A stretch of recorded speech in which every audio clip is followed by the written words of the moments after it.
बिस्मिल्लाहिर्रहमानिर्रहीम। अस्सलाम वालेकुम दोस्तों मैं हूं नुमान हुसैन। कैसे हैं आप? उम्मीद है आप सब ठीक होंगे।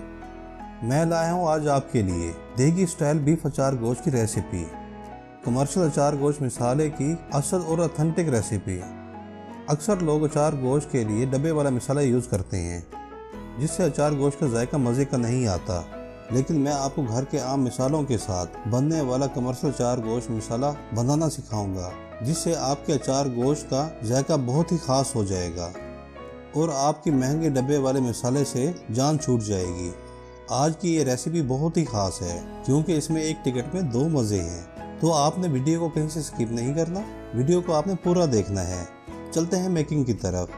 बिस्मिल्लाहिर्रहमानिर्रहीम। देगी बीफ अचार गोश्त के लिए सबसे पहले मैं आपको कमर्शियल अचार गोश्त मसाला बनाना सिखाऊंगा, जिसको आप मटन और चिकन में भी इस्तेमाल कर सकते हैं। कमर्शियल अचार गोश्त मसाले के लिए हम सबसे पहले लेंगे 1 टेबलस्पून साबित धनिया और 1 टेबलस्पून लेंगे हम सौंफ, जिसकी खुशबू अचार गोश्त मसाले में सबसे अहम होती है।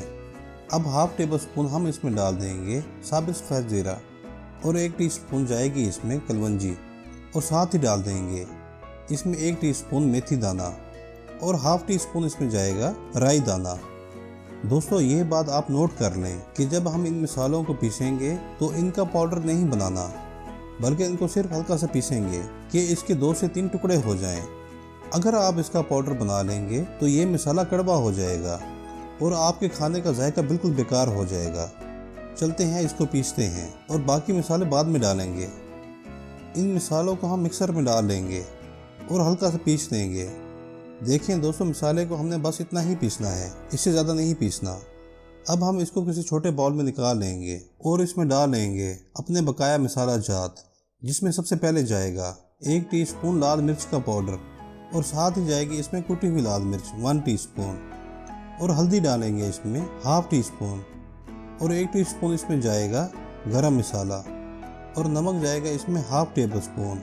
ये हस्बे जायका है। और अब हम इसमें डालेंगे चुटकी भर के टाटरी और साथ ही डाल देंगे हाफ टी स्पून पीसी हुई काली मिर्च। अब हम इन सब मसालों को अच्छी तरह से मिक्स कर लेंगे। दोस्तों ये बात याद रखिएगा कि मसालों की ये क्वांटिटी 1 किलो बीफ के हिसाब से है। अगर आप गोश्त की मिकदार कम या ज़्यादा करते हैं तो मसालों को भी इसी हिसाब से आपने कम या ज़्यादा करना है, और आप इसको ज़्यादा मिकदार में बनाकर किसी एयर टाइट कंटेनर में डालकर साल भर के लिए महफूज भी कर सकते हैं। अब हम इन मसालों को 2 बराबर हिस्सों में तकसीम कर लेंगे और एक हिस्से में फ्रेश नींबू का रस डाल देंगे। लेमन का रस इस मसाले को और भी टेस्टी कर देगा। अगर लेमन का बीज साथ चला जाए तो इसको निकाल लेंगे। अब इसको अच्छी तरह से मिक्स कर लेंगे। बीफ अचार गोश्त मसाले के लिए हमने ली हैं 8 अदद सब्ज मिर्चें, जिनको दरमियान से कट लगाकर खोल लेंगे और इसके बीज अच्छी तरह से रिमूव कर लेंगे। बीफ अचार गोश्त मसाले के लिए हमने लिया है 1 केजी बीफ का गोश्त बोनलेस, जिसको मैंने अच्छी तरह से धो लिया था। अब हम इन सब्ज मिर्चों को दरमियान से काट कर इसके बीज साफ कर लिए थे। इसमें लेमन वाला हाफ मसाला भरना शुरू कर देंगे। देखें दोस्तों, मसाला हमने भर लिया है। इसी तरह से सारी मिर्चों में मसाला भरेंगे। देखें दोस्तों, सारी मिर्चों में मैंने मसाला अच्छी तरह से भर लिया है। मसाले का एक हिस्सा तो हमने मिर्चों में भर लिया है और दूसरा हिस्सा कहाँ डालेंगे ये मैं आपको बाद में बताऊंगा। अब चलते हैं नेक्स्ट स्टेप की तरफ। बीफ अचार गोश्त बनाने के लिए मैं कुकर का इस्तेमाल करूंगा, जिससे ये झटपट बन जाएगा। कुकर में हम 1 कप ऑयल का डाल देंगे और फ्लेम को हम मीडियम रखेंगे। ऑयल के गर्म होते ही 2 अदद दरमियाने साइज के प्याज, जिनको हमने बारीक काट लिया था, इसमें डाल देंगे। अब हमने इनको 3 से 4 मिनट अच्छी तरह से फ्राई करना है।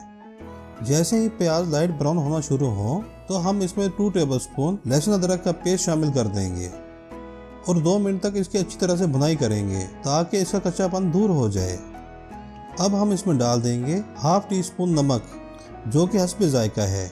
दोस्तों ये बात याद रखें कि नमक हम पहले मसाले में डाल चुके हैं, इसलिए यहाँ नमक कम जाएगा। अगर प्याज और लहसुन नीचे लगने लगे तो आपने इसमें थोड़ा सा पानी डाल लेना है ताकि इसकी भुनाई अच्छी तरह से हो सके।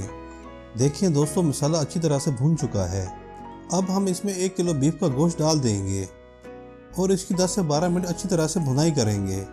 देखिए गोश्त हमारा अच्छी तरह से भून चुका है। अब हम इसमें 2 गिलास पानी डाल देंगे और ढकना लगा देंगे और सीटी बजने के बाद 25 मिनट का प्रेशर देंगे। मिलते हैं 25 मिनट बाद।